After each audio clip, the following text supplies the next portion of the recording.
Back here at McRay to wrap up a really fun weekend with the Handicap Division title match. This is Bailey Snow. She's trying to prevent CJ Tedeschi from sweeping the weekend. She's getting 36 pins of handicap to help her cause, but CJ has opened up with the front 3 strikes against her to hurt her cause. I like Bailey. She's been a nice bowler with us for a long time, but I hate her last name. I get all the way to Phoenix to get out of the snow, and here we are stuck with snow at 4 o'clock on a Sunday. Oh, Bailey. Got to make those simple spares to keep the handicap pressure on CJ. Slides by that 6-pin. And even the Bailey doesn't help because their shirt freaking says be snow. Let there be snow. This is ridiculous. I wish her name was No.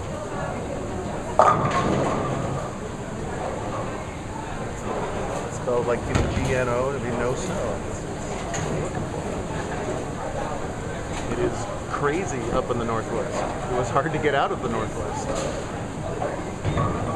Down here in the Southwest, it is sunny and 60 and spectacular out. Much better shot at the 6-pin that time. There you go. Batting 500 at the 6s, and CJ looking to bat 1,000 for the weekend. Won in dramatic fashion yesterday for his 3rd career win. Trying to double his title total in the span of 48 hours. That's nice.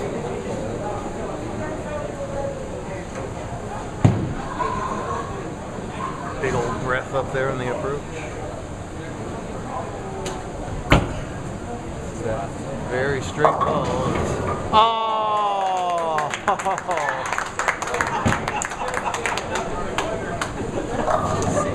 When you're having yourself a weekend, things like that seem to happen. When you're missing the cut by 3, stuff like that never falls. It is Planet CJ right now, and we are all just orbiting satellites.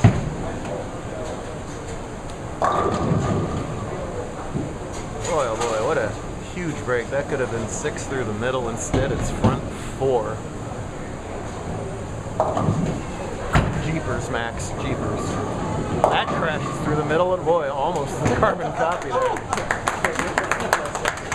If that pin spun around one more time, we might have had back-to-back 610s, and Bailey might have thrown CJ in the dumpster out there. Side lane 32 there. I wouldn't blame her one bit. No, she's too nice for that, right? Mom says yes. I don't know. Mom was going to say no, she'd go right for the dumpster.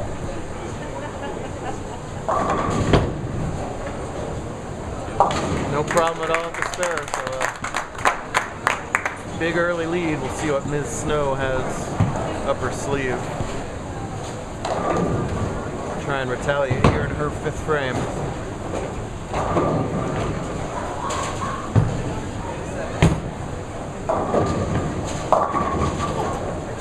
Survived a 3-way semifinal with the high game as a 3, 194. CJ was 2nd at 186, while the Human Laugh Factory, Corbin Hirsch, finished up in 3rd.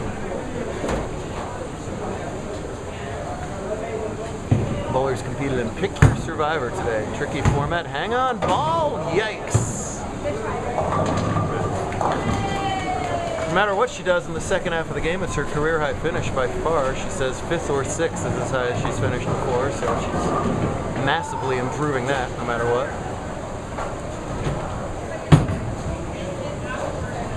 Alright, there we go.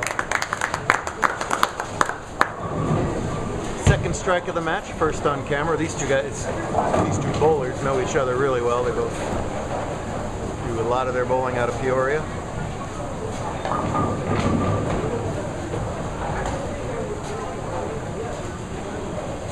Talked about it in yesterday's video. CJ has come close to many more titles than the 3 that he has.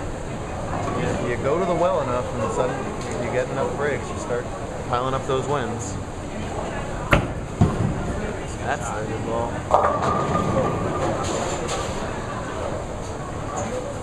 CJ, unlike a lot of the bowlers you see in the scratch division, throws the ball with very little hand rotation. Relies on accuracy and repetition. Whereas someone like Mabry have all that rotation to carry the light hit. CJ's got to get up a little higher in the pocket. apparently just go right through the middle of them. They all fall down. Worked for him just fine. In this case, light hit, relatively easy spare, and no problem at it. There are plenty of times when straighter is greater. We saw a lot of that near the finals scratch yesterday. Josh did well, Williams, CJ of course. A couple other, Brock did well yesterday, pretty straight ball.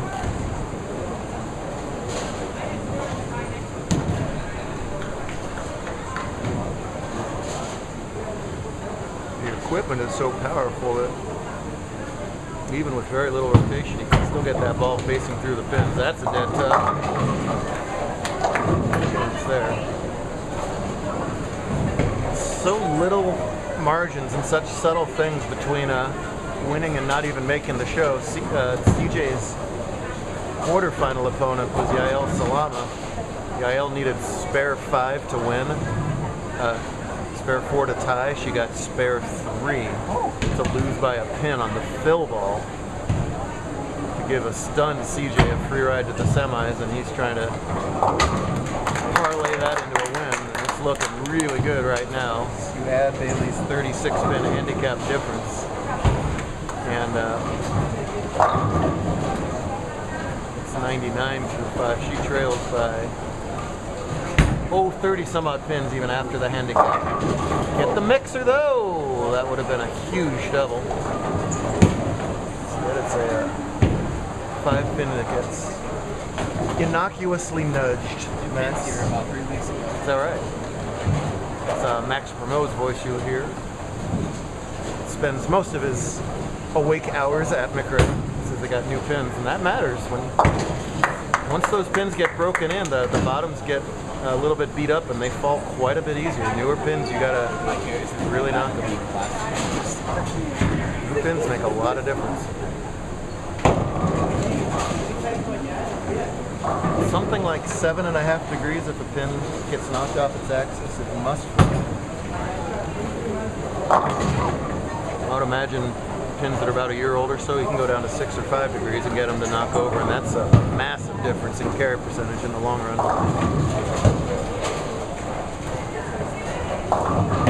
At this point, Bailey's going to need CJ to falter, and she must play pretty much error-free the rest of the way. Unless CJ pulls a Mabry and makes it interesting out of nowhere. That's a tough spare, and that is trouble for the snowy one. She'll go back and get with her fan club, have a sip. You, now I gotta zoom in on her. We're talking to the entire internet, the entire universe. It's a snowstorm. Yes, well, you got a blizzard to dig out of right now, kiddo. CJ does not have the type of game where he's going to toss one in the ditch. No, instead he's going to toss 10 in the foot. Absolutely perfect shot. Well, Josh, when you're playing the 2-board, that ball could leak out a little bit. CJ's shoulders, or if anything, the right shoulder's a little forward. That's going to prevent any sort of leak to the right. And he's just throwing the ball pretty darn good, so add that all up. This has been a master class after the big break against Jael. Yeah, you betcha. A confident CJ Tedeschi. Uh-oh. Sandy's had enough. Sandy's telling Austin to pack up. No, I'm just telling you. Her weekend is done. Ah, there you go. I like my story better, Sandy. Okay.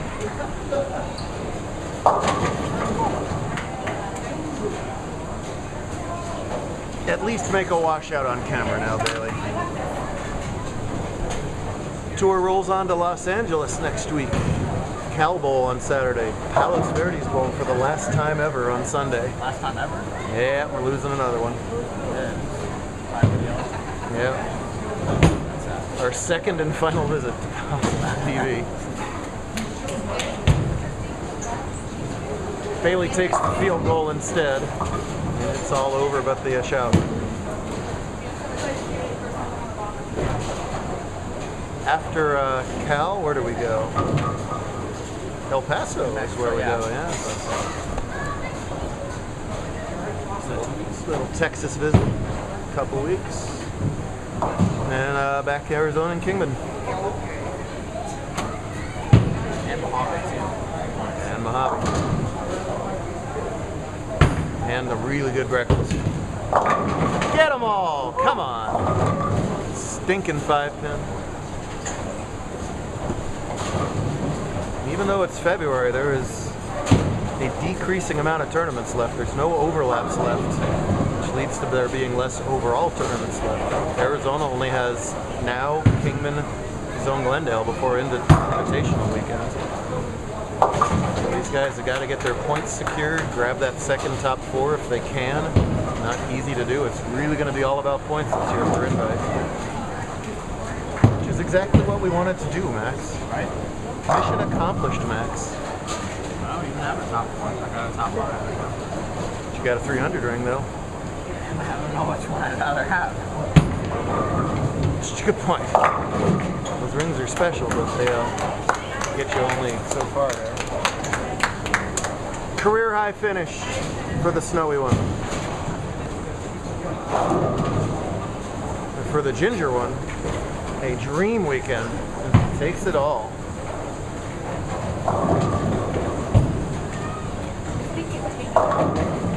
Yes. Yes. What plan?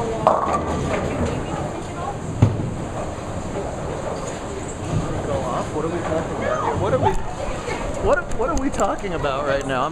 This is wonderful. The stuff! We're talking about the stuff. No, you don't take the stuff. You know what you're taking. Well, how are you going to bring it in the airplane? I'm not, sweetheart. Who's going to bring it? Nobody. It's going to stay in Pahonix.